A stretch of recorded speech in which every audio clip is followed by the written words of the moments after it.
Hello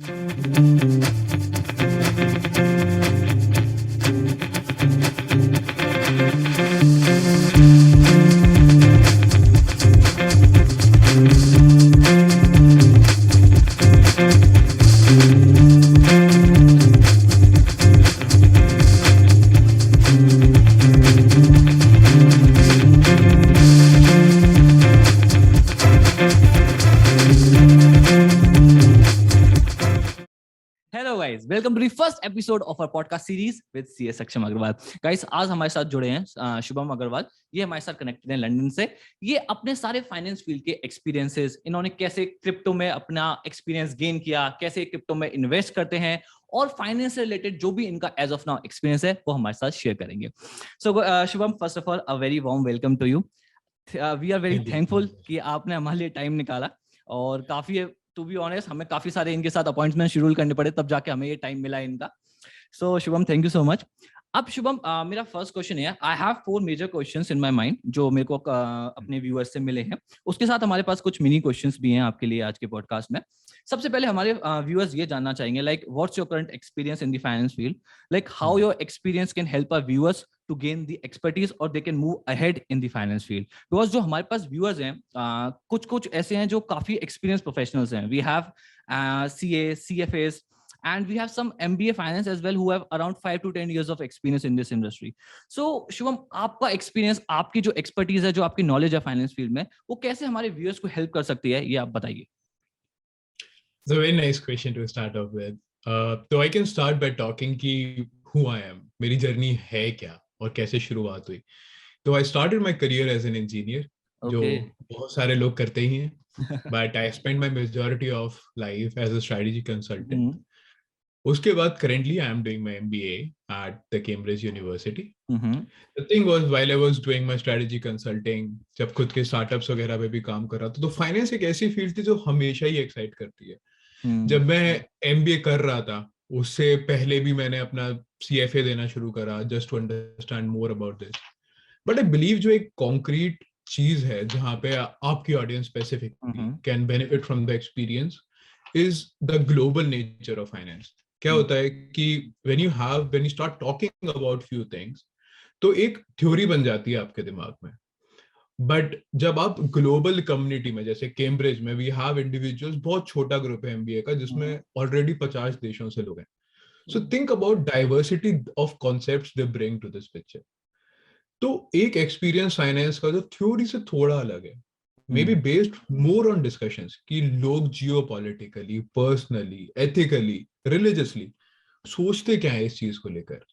I guess ब्रॉडरली वही तो है जो दुनिया में डिफाइन करता है फाइनेंस को, रेदर देन प्रैक्टिकल थ्योरी जो आप वहां पे देखते हो कि ये ब्लॉकचेन ऐसे है, वो थोड़ी डिमांड सप्लाई डिमांड कर रहा है आपकी।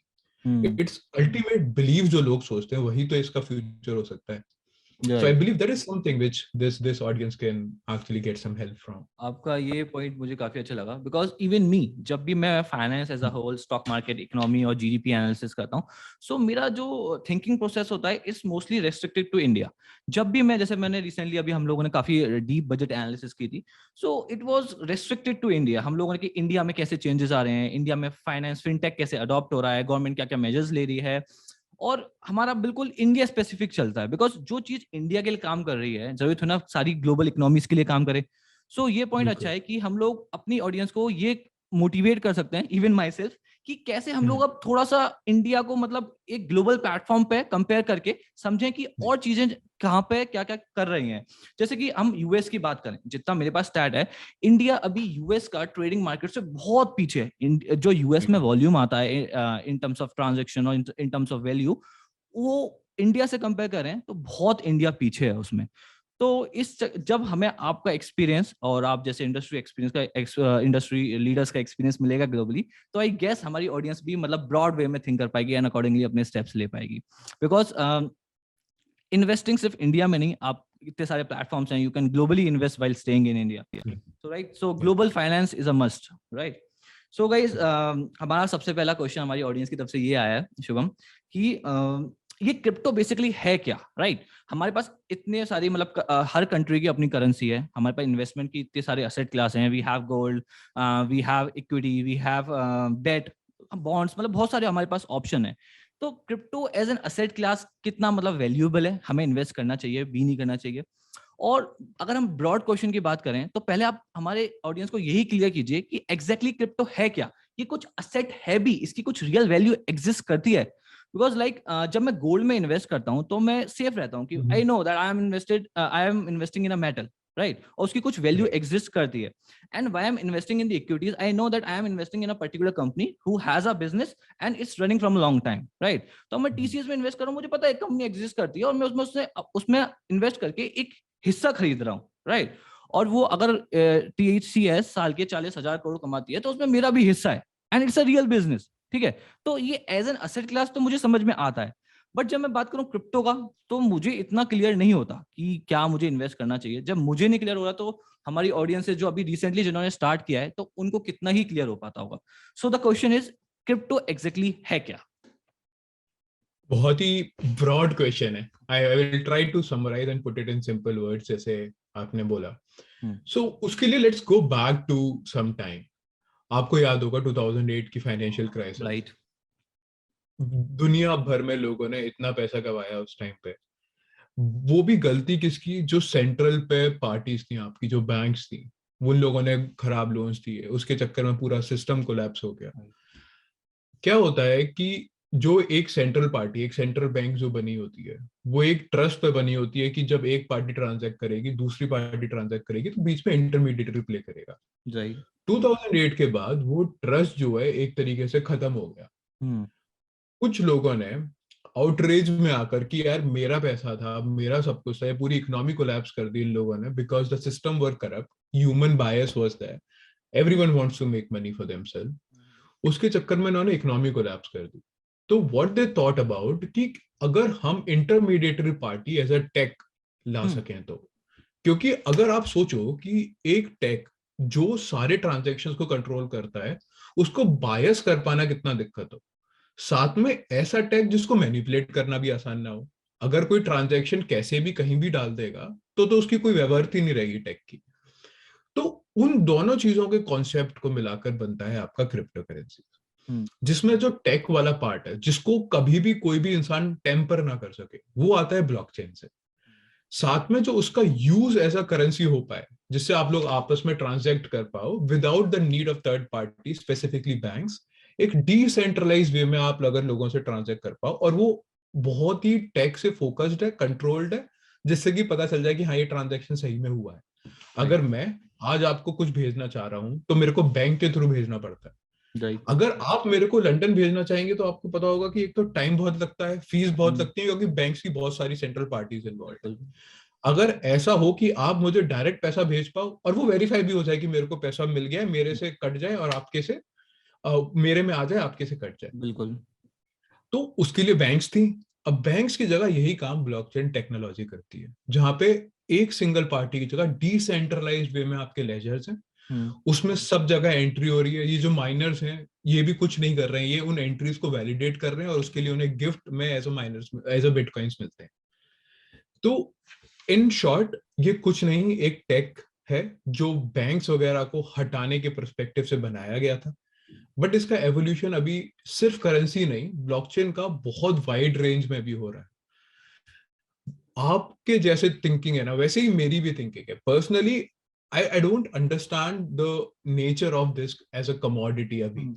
मे भी हो सकता है फ्यूचर में there might be few things जिसके चक्कर में I could actually understand this as a commodity.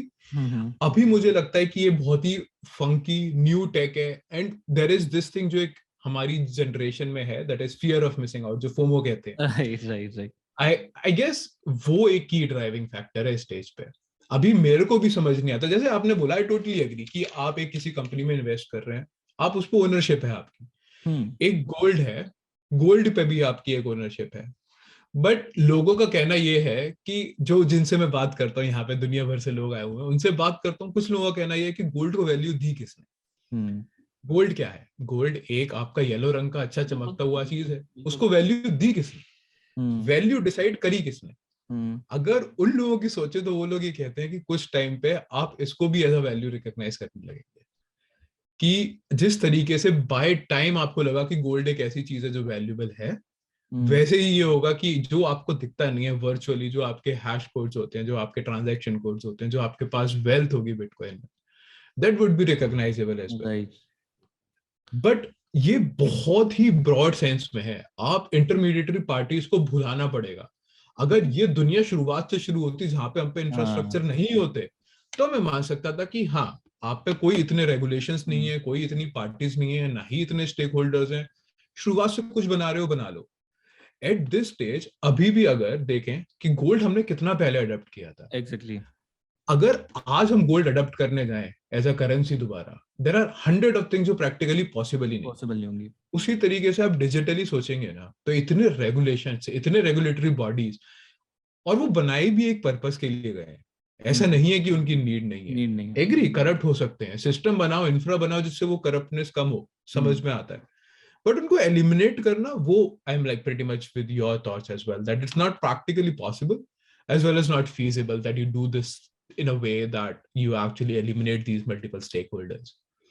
So this was my short story on crypto, कि what I think about it, and वो मेरे हिसाब से है इसमें क्या। मुझे एक आपका पॉइंट काफी मतलब सही लगा, वैल्यूएबल लगा, कि जैसे गोल्ड जब हमने अडॉप्ट किया था तो उस टाइम पे गोल्ड की भी कोई वैल्यू नहीं थी। मैंने भी इस पे मतलब थोड़ी बहुत रिसर्च की हुई है कि गोल्ड कैसे मतलब इवॉल्व हुआ, अब गोल्ड इतना वैल्यूएबल क्यों है।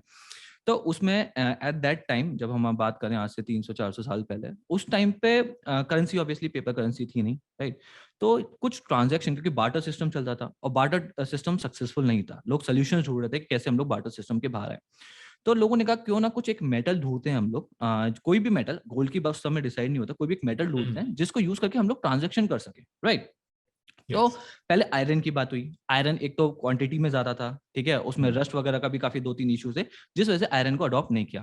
पहली बात तो जब हमें यूज करना था as a mode of transaction, हमें एक मेलेबल मेटल चाहिए था जो बहुत इजीली मेलेबल हो और लोग उसको कुछ जिसके कॉइन्स बना सकें, गोल्ड बार्स बना सकें और इजीली ट्रांजेक्ट कर सकें। फिर सिल्वर की बात आई। सिल्वर में भी शायद वो ब्लैक पड़ जाता था over a period of time. इस तरीके से गोल्ड का यूजेज बढ़ा और उस टाइम हमने सोचा नहीं था उतने सालों पहले कि आज गोल्ड जाके इतना वैल्यूएबल हो जाएगा, राइट। सो ऐसे ही मुझे लग रहा है, जैसे अभी आप बोल रहे हो कि क्रिप्टो अभी नया नया आया है, फियर ऑफ मिसिंग आउट है हमारे यंग जनरेशन के अंदर। तो हो सकता है over a period of time, आज से 10 साल 20 साल बाद, कि क्रिप्टो की ही मतलब एक वैल्यू बन जाए और ये ग्लोबली रिकॉग्नाइज्ड हो। कुछ मतलब लोग माने कि ये चीज वैल्यूएबल है और उसको ट्रांजैक्शन के लिए यूज कर सके। बट पॉइंट यहां आता है कि जैसे गोल्ड तो एक मेटल था, ठीक है, हो गया, उसको यूज कर रहे हैं, एक मतलब फिजिकल फॉर्म में था। एक तो क्रिप्टो का एक इशू हम ये कह सकते हैं वो फिजिकल फॉर्म में नहीं है। दूसरे हमारे पास मल्टीपल क्रिप्टोज हैं, मुझे तो आदों के नाम भी नहीं पता, लाइक बिटकॉइन, डेली नए नए क्रिप्टोज निकल रहे हैं सेम टेक्नोलॉजी यूज करके, ब्लॉकचेन टेक्नोलॉजी।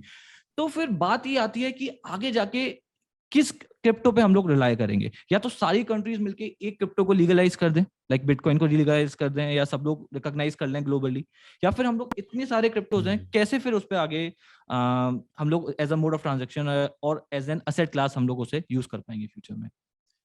बिल्कुल, तो ये आपका बहुत ही अच्छा क्वेश्चन है, क्योंकि लोगों को आज तक ये समझ नहीं आता कि हमारे को जरूरत क्यों है इतने डिफरेंट डिजिटल करेंसीज की, ये बनी ही क्यों है। मेरे को तो एक ही से काम हो जाता ना, पर्पस तो सॉल्व उसी से हो जाता। राइट।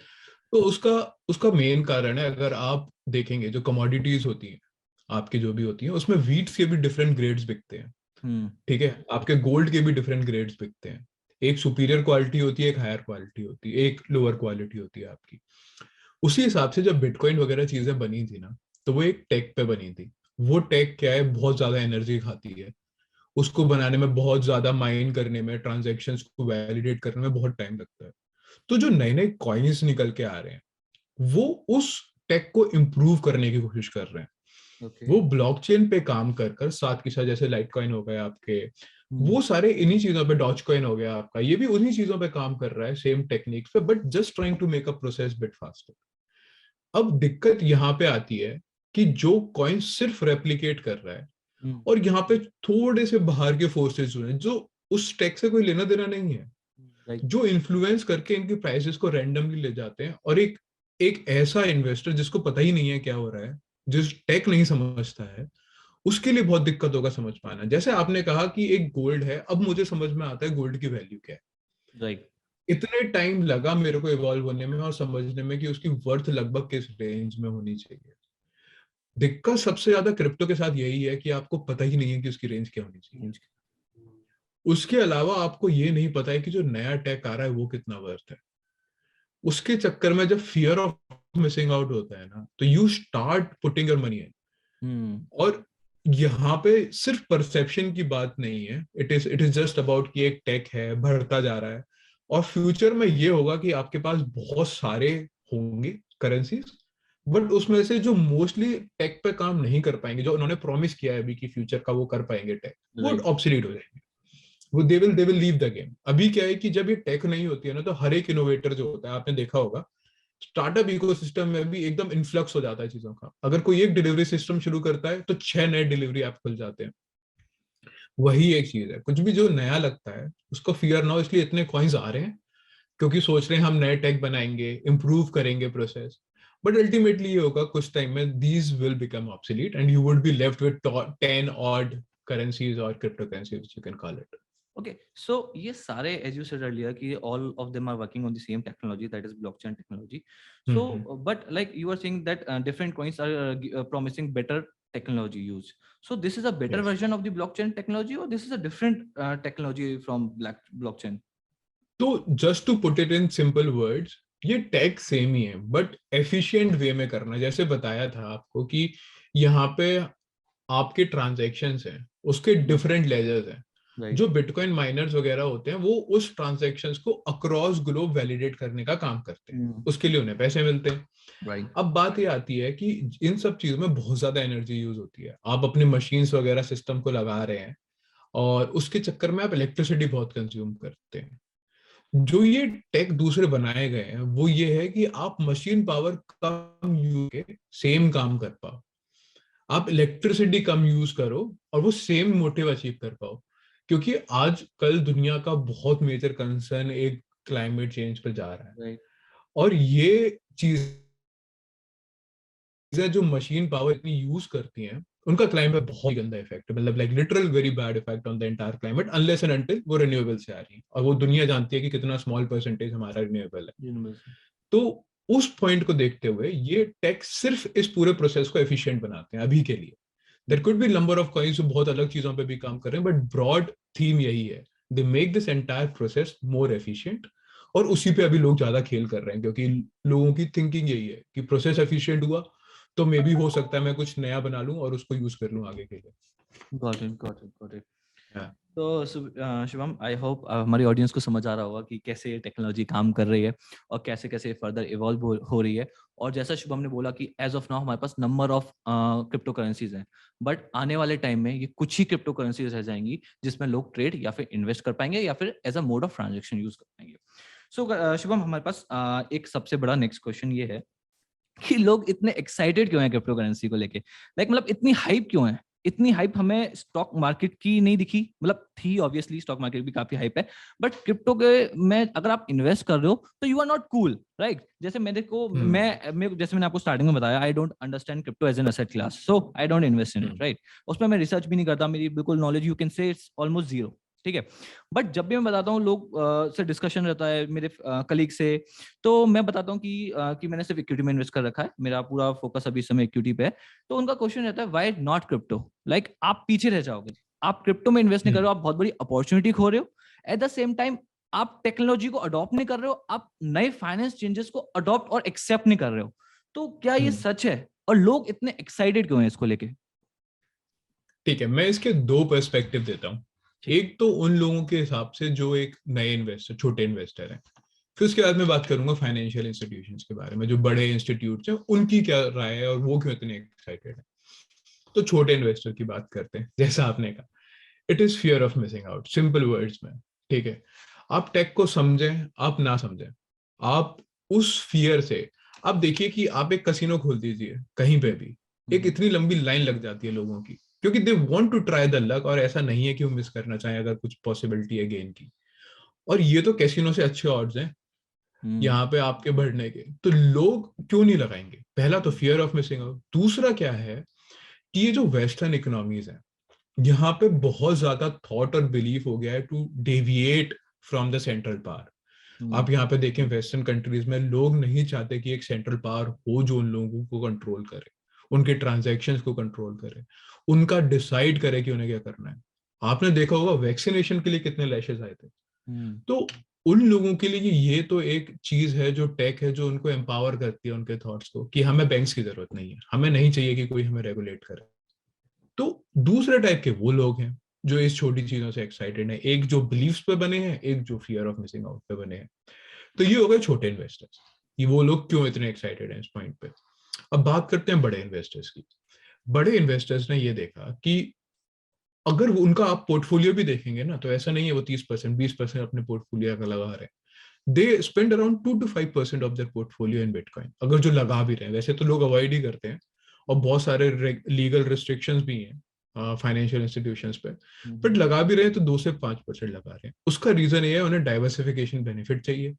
गवर्नमेंट क्या है इस समय, दुनिया भर की गवर्नमेंट्स, ना ही इंडिया की ना ही यूएस की, दुनिया भर की गवर्नमेंट्स इस समय बहुत स्ट्रगल कर रही हैं अपने पूरे बैंकिंग सिस्टम पे। क्योंकि जब कोविड हुआ तो उसके इन्फ्लक्स में लोगों को बहुत ज्यादा कैश प्रोड्यूस करना पड़ा। राइट। अब कैश प्रोड्यूस करना पड़ा, इंटरेस्ट रेट लो थे, इन्फ्लेशन बढ़ गया है, सारी चीजें बहुत महंगी होने लगी हैं, तो अब क्या करें।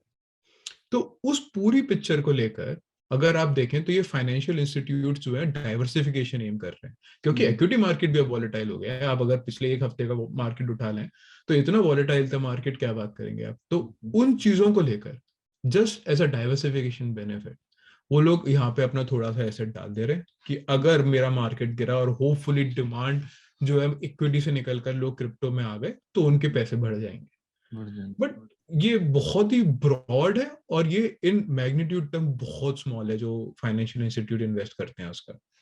सो शुभम, इसमें मुझे ऐसा नहीं लग रहा कि जो इसका पर्पस था इस क्रिप्टो करेंसी बनाने का, जो लॉन्च 2008 में, जैसे कि आपने बताया इसकी हिस्ट्री पूरी, सो जो इसका मेन पर्पस था वही डिफीट नहीं हो गया। इसका मेन पर्पस था कि हम लोग एक सेंट्रलाइज सिस्टम बनाए, मतलब डिसेंट्रलाइज सिस्टम बनाए जो रेगुलेट ना हो, हम लोग अपने हिसाब से बिल्कुल। रेगुलेट कर सकें, हम लोग ट्रांजेक्शन को चीपर और इजी बना सकें, राइट। अब जब आप मुझसे फोमो की बात करते हैं, और जब आप मुझसे कहते हैं कि एक हमें असेट डाइवर्सिफाई के लिए इन्वेस्टमेंट करनी है, तो जो इसका मेन पर्पस है वो कहीं ना कहीं आपको डिफीट होता हुआ नहीं लगता? नहीं, बिल्कुल सही बात है आपकी। हम्म, आपने इसको बनाया इसलिए था कि आप अपनी चीजों का आसानी से ट्रांजैक्ट कर पाए। बट लोग तो हमेशा ट्रेड ही करते हैं। गोल्ड भी बना था आपके ट्रांजैक्शन करने के लिए, बार्टर को रिप्लेस करने के लिए। आज देख लीजिए कमोडिटी में कितना ट्रेड होता है। मेक सेंस तो में। फाइनेंशियल इंस्टीट्यूटर और इन्वेस्टर जो है ना, वो कभी भी अब ऐसी अपॉर्चुनिटी नहीं छोड़ेंगे। बट हम्म, मैं आपकी बात से पूरा एग्री करता हूँ कि at the end of the day these are meant to do transaction in a decentralise manner, and I totally agree कि ये जो चीजें हो रही हैं हम्म, वो पूरे पर्पस को डिफीट कर रही हैं। I might be going ahead in my words, but जो इंडिया का रिसेंट रेगुलेशन भी है, इंडिया का क्या, दुनिया के कोई भी इंस्टीट्यूट, कोई भी गवर्नमेंट्स अगर आपके रेगुलेशंस ला रहे हैं इन क्रिप्टो पे, तो अल्टीमेटली क्या कर रहे हैं, ये आपके डिसेंट्रलाइज सिस्टम को रेगुलेट कर रहे हैं। हम्म, आपने बनाया डिसेंट्रलाइज इसलिए ही था that you wanted this to be controlled by people, not by any government. Right. If you are bringing in regulations, you are defeating its purpose, then why do you need this? That's the broad question, कि आपको ये चाहिए ही क्यों।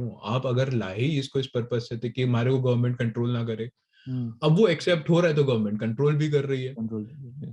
तो हमारे को जरूरत क्या है उसकी। Why not use fiat currency directly. अब ये बहुत सारे डिबेट हैं, बहुत बड़े डिस्कशन है, crypto currencies versus digital currency. उसके बाद हमारे को किसकी जरूरत है किसकी नहीं है, it's a very broad question and we can discuss that. उसमें ये क्वेश्चन भी आता है, जरूरत किस एंगल से? हमें इन्वेस्टमेंट क्लास चाहिए एक नई, जिसमें हम जी। लोग अच्छा रिटर्न कमा सकें, या फिर हमें एक मोड ऑफ ट्रांजैक्शन चाहिए जिससे कि हम लोग स्मूथ ट्रांजैक्शन कर पाए? तो ये एक बड़ा मेजर क्वेश्चन है, क्योंकि जितनी मेरी अंडरस्टैंडिंग बनी है यहाँ पे, इंडिविजुअल्स के अंदर, at least I don't know about the financial institutions, individuals के अंदर सबसे ज्यादा मेन मेरे को लग रहा है इन्वेस्टमेंट का reason fear of missing out, right. बिल्कुल बिल्कुल। बाकी देखते हैं आगे चीजें कैसे वर्कआउट करती हैं। So our main next question is, so what is the future of cryptocurrencies? Like, you must be already aware that government has introduced a new tax. Government is planning to implement the GST on the transactions as well of cryptos. And at the same time, the government is planning to introduce its digital currency. The RBI, that is the Central Bank of India, will be releasing it in the next year. So the government has already taken several measures to discourage the use of the cryptocurrencies, and at the same time favoring the digital currency of its own. So what do you think, what will be the future of these cryptocurrencies after these steps? Alright, तो just to summarise, आपने दो चीजें पूछी, एक crypto currencies, एक digital currencies जो India right. Type की चीजें आ रही हैं। थॉट प्रोसेस सेम है बट फंक्शनैलिटी बहुत अलग है। तो अगर आप ये देखें कि जो फ्यूचर होगा इन क्रिप्टो करेंसीज का, ये मेरा पर्सनल बिलीफ है, अगेन आई बिलीव कि ये जो अभी इतनी एक्साइटमेंट है, उसके जो कारण हमने डिस्कस करे वो तो है ही, प्लस अभी बहुत ज्यादा इन्फ्लक्स ऑफ कैश है मार्केट में, लोगों पे बहुत ज्यादा पैसा है क्योंकि इंटरेस्ट रेट बहुत कम थे और यूएस में ऐसे ही पैसे बांटे गए हैं कोविड में। राइट। अब जैसे ही ये टाइटनिंग होगी पॉलिसी, लोगों अपने इन्वेस्टमेंट को खींचना शुरू करेंगे, लोग अपने जहां पे उन्होंने लगा रखा है, जहां पे ज्यादा रिस्क है, वहां से हटाना शुरू करेंगे पैसा। लोगों को मजा आया, उन्होंने काफी अच्छे रन लिए, but in future I believe unless and until ये ग्लोबली एक्सेप्ट हो, उससे पहले इसका फ्यूचर एज अ ट्रांजैक्शन तो नहीं है। आप इसको कमोडिटी की तरह हमेशा ट्रेड करते रहें, कोई दिक्कत नहीं है, बट अगर आप बोलें कि आप जाकर इसको बाहर कहीं यूज कर सकते हैं कुछ सामान खरीदने के लिए, तो वो बहुत दूर है। हम लोग इतने साल में एज अ ग्लोबल इकोनॉमी बढ़े हैं, एक देश करे क्रिप्टो एक्सेप्ट और दूसरा ना करे, वो प्रैक्टिकली काम नहीं चलता है। इतना ज्यादा ग्लोबल ट्रांजैक्शंस है, इतने आपके बड़े बड़े, हम लोग तो बहुत छोटे पिक्चर हैं इस चीज में। अगर आप इंपोर्ट एक्सपोर्ट, आप अपना पूरा एक ग्लोब देखें, अगर हर एक पार्टी जब तक उसको एज अ करेंसी एक्सेप्ट नहीं करेगी तब तक ये चलेगा ही नहीं। एक छोटे देश के एक्सेप्ट करने से कुछ फर्क नहीं पड़ेगा, एक बड़े देश के ना करने से फर्क पड़ेगा। हम्म। अगर आप देखें, चाइना ने उसको बैन कर दिया। बिल्कुल। चाइना के बैन करते ही आपका सिंपल चीज है कि कोई भी ट्रांजैक्शन अगर चाइना के साथ हो रहा है, बिटकॉइन में नहीं कर पाएंगे लाइफ में कभी भी। बिल्कुल। आप अगर इतनी बड़ी बड़ी इकोनॉमीज इसको बैन करके शट कर देंगे, तो छोटी इकोनॉमीज उसमें क्या प्ले करेंगे? हम्म। ठीक है, आप कमोडिटी की तरह एज अ फ्यूचर देख सकते हैं कि यहाँ पे लोग ट्रेड कर रहे हैं just to put some kind of a diversification, fear of missing out, जो भी आप चीजें बोलते हैं। हम्म। बट आई बिलीव इस टेक का बहुत अच्छा फ्यूचर है। हम लोग बहुत ज्यादा पैसा खर्च करते हैं छोटी चीजों में, लीगल कॉन्ट्रैक्ट्स हो गए, आपके बहुत सारे फाइनेंशियल ट्रांजैक्शंस हो गए, उस ट्रांजैक्शन के प्रोसेस को स्मूदन आउट करने में ये काफी अच्छी चीज है कि आपके पास एक टेक है जिसके लिए आपको एक्स्ट्रा ट्रांजैक्शन कॉस्ट नहीं देनी है, आप चीजें और अच्छे से बना सकते हैं। वो फ्यूचर मुझे समझ में आता है। और जो इंडिया की डिजिटल करेंसी है, आई एम प्रिटी श्योर कि वो भी उसी मोटिव से लाई गई है। हम्म। आपको फिएट प्रिंट नहीं करना है, आपको ट्रांजैक्शन में दिक्कत नहीं होगी, आप पे नोट वापस नहीं आ रहे हैं, ये आप सारी इकोनॉमी को डिजिटली कंट्रोल कर पा रहे हैं। और इस समय इंडिया का इंफ्रा अगर आप देखें, यूपीआई हो गया आपका, भारत पे हो गया, और आपका ये रूपे कार्ड्स हो गए, ये इतना डिजिटली इवॉल्व हुए हैं, पेटीएम को तो भूला ही नहीं जा सकता। तो अब हमारा डिजिटल इंफ्रा एटलीस्ट उस स्टेज पे है कि हम लोग अपनी खुद की पूरी proper government control currency digital में ला सकते हैं। वो फ्यूचर मुझे समझ आता है, it reduces lot of transaction cost and the currency actually has some value, right. उसकी एक वैल्यू है। सो शुभम, लाइक अगर ये आ जाता है, गवर्नमेंट सक्सेसफुली इसको इम्प्लीमेंट कर पाती है, तो जो मेन पर्पस था, लेट्स गो बैक टू 2008, जो यस, इसका मेन पर्पस था बनाने का, वो तो सॉल्व हो गया, हमारी ट्रांजैक्शन कॉस्ट रिड्यूस हो गई। ठीक है। यस, ऑल्दो वो कंट्रोल्ड है, गवर्नमेंट कंट्रोल कर रही है, hmm, but at the same time हमारी ट्रांजैक्शन कॉस्ट कम हो गई, हमें मतलब गवर्नमेंट के लिए भी कॉस्ट कम हो गई, हमारे लिए भी ट्रांजैक्शन थोड़े इजी हो गए। अगर मुझे आपको लंदन पैसा भेजना है तो मैं आपको डिजिटल भेज दूंगा, मुझे ज्यादा बैंक के आई गेस रेगुलेशंस नहीं फॉलो करने पड़ेंगे जब डिजिटल करेंसी ये इंट्रोड्यूस हो जाएगी। राइट। तो जब हमारा जो मेन पर्पस था, जो यूज था इसका, वो तो सॉल्व हो गया, फिर उसके बाद तो फिर क्रिप्टो की वैल्यू सिर्फ, क्रिप्टो की नीड सिर्फ इन्वेस्टमेंट के लिए ही रह जाएगी। राइट। इन्वेस्टमेंट और ट्रेडिंग के लिए, हम्म, जो उसका मेन मोटिव था, अगर सारी अपनी करेंसीज, सारी अपनी गवर्नमेंट्स, जितनी भी ग्लोबल इकोनॉमीज हैं, मेजर ग्लोबल इकोनॉमीज हैं, सब अपनी अपनी डिजिटल करेंसी लॉन्च कर देती हैं, तो हमारा जो मेन इशू था जिस वजह से क्रिप्टो इन्वेंट किया गया था, वो तो हमारा सॉल्व हो जाएगा, फिर तो हमारे पास क्रिप्टो की कोई यूज ही नहीं रह जाएगा। तो सच में वेरी गुड क्वेश्चन आपने जो पूछा कि अब इसका यूज क्या है। हम लोग ना, ये जैसे मैं बोल रहा था ना, western world versus Indian world, हम लोग उस थॉट प्रोसेस को इतना अच्छे से सोच नहीं पाते जो यहाँ पे लोग सोचते हैं। आपने देखा होगा कि जब यहाँ पे बैक स्लैश हुआ वैक्सीनेशन का, तो हम इंडिया में भी बहुत लोग आउटरीच हो गए कि क्या बोल रहे हैं, क्यों बोल रहे हैं, हम्म। इनकी थिंकिंग ही क्या है। तो ये ब्रॉड थिंकिंग है जो फाइनेंशियल इंस्टीट्यूट से भी बाहर जाती है। यहाँ पे लोग ये सोचते हैं कि अगर मेरे को गवर्नमेंट कंट्रोल करे, अभी भी ये digital currencies are regulated by government, बिल्कुल। ये पूरे उनके ट्रांजैक्शन, उनके प्राइसिंग, उनका इन्फ्लक्स, उनका जो है कितनी मॉनेटरी पॉलिसी क्या है, वो सारे उससे टाइड होंगे आपके। बट लेकिन क्रिप्टो जो है वो अल्टीमेटली उनको एक राह दिखाता है कि देयर इज अ पॉसिबिलिटी जहां पे आप उस सिस्टम से ऊपर इवॉल्व हो सकते हो। Got it. बट मुझे भी अभी वही लगता है कि इट्स नॉट प्रैक्टिकल कि आप इन थर्ड पार्टीज को इवॉल्व हटा दें पिक्चर से। आप ही मान लीजिए कि अगर आप मान लीजिए कि हमारे पे गवर्नमेंट बॉडीज नहीं होती और कोविड आ गया होता, तो कैसे कंट्रोल होता है पैसा, कैसे मॉनेटरी पॉलिसीज आपकी चेंज करी जाती, गवर्नमेंट कौन से बिटकॉइन लाती मार्केट में और डालने के लिए, और डालने के लिए, राइट। कैसे तो अपना वो अपनी मॉनेटरी पॉलिसी लूजन करती है, एग्जैक्टली मोड ही नहीं होता एग्जैक्टली उसके तो पास कुछ करने का। बिल्कुल उसके पास कुछ करने का तरीका ही नहीं होता अल्टीमेटली, अगर ये इकोनॉमीज पूरी हम रिप्लेस कर दें बिल्कुल। तो वही एक रीजन है कि आप अल्टीमेटली इतने बड़े ट्रांजैक्शन, इतने बड़े फाइनेंशियल इंफ्रा पे स्विच हुए हैं, इतने टाइम से इवॉल्व हुए हैं। हो सकता है कि जाकर किसी पॉइंट इन फ्यूचर में ये एक कोई एक मिक्स बन जाए, आपका hybrid mix between government and these technologies. Right. And I hope कि ये टेक्नोलॉजी जो है उस पर गवर्नमेंट्स और ये जो बाकी टेक इंस्टीट्यूट्स हैं पॉजिटिवली काम करें। I personally love the tech. आप कोई भी एक चीज देखिए जो आपका टाइम रिड्यूस कर रही है, ट्रांजैक्शन कॉस्ट रिड्यूस कर रही है, why not. Only thing is कि जहां पे पैसा आपका लग रहा है ना, यू नीड टू एंश्योर कि आप किस में पैसा डाल रहे हैं, उसकी रिस्क्स क्या है, उसका फ्यूचर क्या है।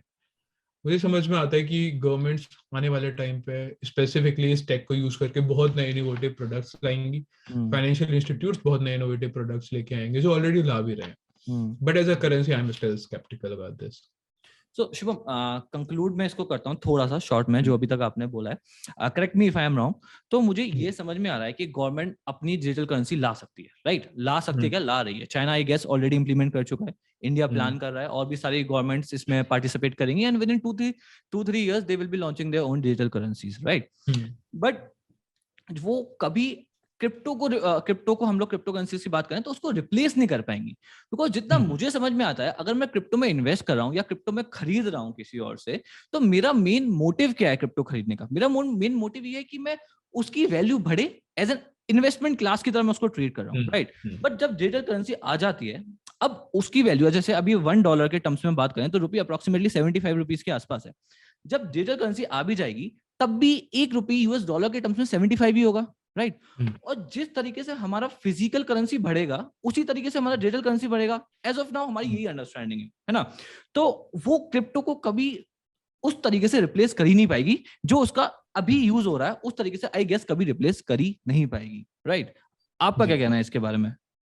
नहीं, बिल्कुल सही बात है आपकी कि अल्टीमेटली आपको फर्क नहीं पड़ता आज डॉलर कितने का है, आज इंडिया रुपीज वर्सेस डॉलर कितना है, क्योंकि आज आपको मैकडॉनल्ड का बर्गर उतने ही रुपए का पड़ेगा, राइट? जब तक बिटकॉइन को आप एक्सेप्टेबल नहीं करेंगे ग्लोब में, तब तक आपको उस चीज का बहुत डिफरेंशिएटिंग चीजें हैं ना ये। आप ये देखिए कि क्रिप्टो की वैल्यू से आपको आज फर्क पड़ता है कि आप क्या खरीद सकते हैं, क्या नहीं खरीद सकते, राइट? आप लेकिन ब्रॉड टर्म्स में देखें, आप पे रुपए है, रुपए की एक वैल्यू है, उससे आपको ब्रॉडली फर्क नहीं पड़ता कि बाहर आप मार्केट में क्या जा रहे हैं, क्योंकि आपके लिए तो उसकी एसेंस वैल्यू यही है, अनलेस आप ट्रेड कर रहे हैं उसमें, राइट? तो वही चीज है कि ब्रॉडली बढ़ते हुए ओवर टाइम हो सकता है कि क्रिप्टो को भी ऐसा हो कि आप पे कोई, आप जाएं वहां पे हर एक कोई क्रिप्टो एक्सेप्ट कर रहा हो। फ्यूचर सुनने में बहुत अच्छा लगता है, कुछ कंट्रीज ने अडेप्ट करने की कोशिश करी है, but it's very weird, it's very far from reality at this stage, जहाँ पे आपके इतने स्टेक होल्डर्स हैं, इतनी गवर्नमेंट्स हैं, इतनी इंटरमीडिएटरी पार्टीज हैं, इतने रेगुलेशंस हैं, और एंड में जब बोलते हैं ना ह्यूमन बाइस हटाना है, तो कोई भी पार्टी, कोई भी स्टेक होल्डर ऐसे नहीं चाहेगा कि ह्यूमन बाइस ऐसे ही हट जाए, ऐसे हट जाए, राइट? कोई नहीं चाहेगा, क्योंकि ये बहुत बड़े टाइम बाद ये इंफ्रा बना है। लोग तो डेमोक्रेसी के भी अगेंस्ट हैं दुनिया में कई जगह, तो ये तो फिर भी एक उससे भी बड़ी बात है। तो it will take time, it will take a lot of time, और may be a big possibility कि कभी ये प्रैक्टिकली हो ही ना जिस पर्पस से, बट तब तक क्रिप्टो में आप एंजॉय कर सकते हैं ट्रेडिंग करना। बिल्कुल, बिल्कुल। सो मतलब जितना मुझे समझ में आ रहा है, हम लोग इसको ट्रांजैक्शन के लिए यूज कर सकते हैं, डिजिटल करेंसीज को, जो अपनी गवर्नमेंट्स लाने वाली हैं, बट हम लोग इन्वेस्टमेंट के लिए, हाँ, बट ये फायदा जरूर हो सकता है कि मान लीजिए मुझे यूएस डॉलर में इन्वेस्ट करना है, या फिर मुझे चाइना की करेंसी में इन्वेस्ट करना है। अगर मेरे पास डिजिटल फॉर्म में ऑप्शन होगा खरीदने का, चाइना की करेंसी, यूएस की करेंसी, तो मेरे लिए इजी हो जाएगा इन्वेस्टमेंट। अगर कुछ लोग करते भी हैं, कई लोग डॉलर में इन्वेस्टमेंट करते हैं, जापानीज येन में करते हैं, चाइना में करते हैं, तो आई होप उसमें लोगों के लिए इजी हो जाएगा इन्वेस्ट करना। बट ये सोच के, जैसे मैं इंडियन हूं, मैं रुपी को ट्रांजैक्शन के यूज करता हूं, और मैं रुपी में मैं इन्वेस्ट करूंगा डिजिटल फॉर्म में, तो वो चीज इतना सेंस नहीं बनाती, राइट? वो तो जो मैं फिजिकली यूज कर रहा था, अब मैं डिजिटल यूज कर रहा हूँ। ये मैं कर सकता हूँ कि मैं यूएस की जो डिजिटल करेंसी है उसमें इन्वेस्ट कर सकता हूँ, जी जी। राइट? So रोड्स दोबारा ग्लोबलाइजेशन की तरफ ही जाते हैं सारे मिलकर. right. At the end of the day, this is more about how global economies accept this thing. Hopefully, this would play out positively in the broad direction. Okay, got it. So Shubham, now the final answer, final question, which I'll shoot to you. So आप पूरा इसका जो future है crypto currency का बहुत short में हमारी audience के लिए बहुत शॉर्ट में आप समराइज करके बताइए कि मतलब पूरा जो क्रक्स मान लीजिए हमारा इस पूरे पॉडकास्ट सेशन का, या फिर ये कह सकते हैं कि आपके नजर से कि फ्यूचर क्या है हमारा इस पूरा क्रिप्टो करेंसीज का. टू बी ऑनेस्ट, मैं फिर से डिस्क्लेमर दूंगा, ये मेरा पर्सनल बिलीफ है. मेरे हिसाब से फ्यूचर ये है कि आप आने वाले टाइम पे देखेंगे कि थोड़े से कुछ कॉइन्स में स्टेबिलिटी आएगी, कुछ कॉइन्स की वॉलेटिलिटी कम होगी, बट मार्केट उसे एज अ करेंसी एक्सेप्ट नहीं कर पाएगा given the globalisation and the regulatory pressures. और अगर कर भी लेगा तो इतने रेगुलेशंस के साथ करेगा कि people would be discourage to move out of this. Taxations लगा दिए जाएंगे, आपके ट्रांजैक्शंस पे लिमिट्स लगा दी जाएंगी, आपका ये पूरा डिसेंट्रलाइज सिस्टम जो ideally would not work with the motive it was planned. So ये मेरे हिसाब से थोड़ा सा ब्रॉड पर्सपेक्टिव है, बहुत ही नेगेटिव में. बट आई वुड से कि the tech, the blockchain, I am very much positive about it, the way the things it can create, the solutions can create. I'm pretty much optimistic that entire globe, even the governments, pretty much should adapt in the way they are doing things, and that can solve a lot of problems, corruptions, you have a lot of counterparty failures, and all those things can be started getting solved with these kind of techs. Got it. So मतलब blockchain को हम लोग सिर्फ currency के लिए नहीं और भी काफी चीजों के लिए यूज कर सकते हैं जो हमारी लाइफ आसान करेगी. Right. So I hope guys अब आपको आइडिया लग गया होगा how crypto work, what steps government are taking और इसका फ्यूचर क्या हो सकता है. That was completely from Shubham's perspective. आपका पर्सपेक्टिव अलग हो सकता है, मार्केट में लोगों का अलग हो सकता है. So guys आप इस पर डिबेट कर सकते हैं, डिस्कशन कर सकते हैं हमारे कमेंट सेक्शन में. हम लोग अपना व्यू और औरों का व्यू को और आगे फर्दर डिस्कस करने की कोशिश करेंगे. But guys again a disclaimer कि ये शुभम का पर्सनल व्यू था. तो अब देखते हैं चीजें कैसे वर्कआउट करती हैं फ्यूचर में. RBI is coming up with its digital currency. Government China already ban कर चुकी है. इंडिया में हमारी फाइनेंस मिनिस्टर ने बोला है कि ऑल्दो एक सेपरेट कमेटी बैठी हुई है जो डिस्कस कर रही है कि वेदर हमें बैन करना चाहिए या फिर नहीं करना चाहिए. एज ऑफ नाउ उन लोगों ने टैक्स इंपोज कर दिया है. राइट. इवन टीडीएस भी इंपोज कर दिया जिससे कि वो ट्रांजेक्शंस को मॉनिटर कर सके. अब चीजें कैसे वर्कआउट करती हैं, गवर्नमेंट बैन करती है नहीं करती है, वो हमें आने वाला वक्त बताएगा. So guys thank you so much Shubham. It was a great session. I hope our viewers get the value out of it. और हम लोग आपको फिर कनेक्ट करेंगे किसी दूसरी सीरीज में. So thank you so much. It was pleasure having you, sir. Okay, see you. It was good talking to you.